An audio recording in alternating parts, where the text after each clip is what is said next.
Assalamualaikum warahmatullahi wabarakatuh. Brother and sister, hashtag kita hashtag cara jaga kereta. Ya, sekarang contoh. Jadi hari ini kita ada contoh apa itu Exober bahagian hadapan untuk kategori kenderaan yang dipanggil Proton Awira. Jadi tak kisah lama orang pakai kereta benda pun, yang penting memang semua kenderaan yang ada di Malaysia mempunyai Exober bahagian hadapan, kecuali kenderaan-kenderaan yang menggunakan trek seperti kereta api. Okey.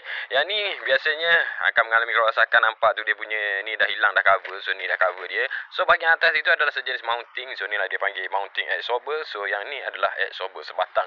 So Exober ni ada dua jenis dengan kata ada yang gas, ada yang minyak. So yang ni yang minyak, biasanya yang minyak akan duduk diam macam tu. Kalau yang gas dia akan ada satu besi dan lepas dia terus naik. Yang tu lebih cepat respon lah. Jadi untuk anda semua kategori yang bawa kereta membuai ke kenapa ke berayun ke, cerita dia berkemungkinan daripada Exober anda sedang mengalami kebocoran. Jadi good luck brother and sister, selamat menservis kenderaan. Untuk hilangkan sakit kepala, tukarlah sekali semua barang. Good luck brother and sister.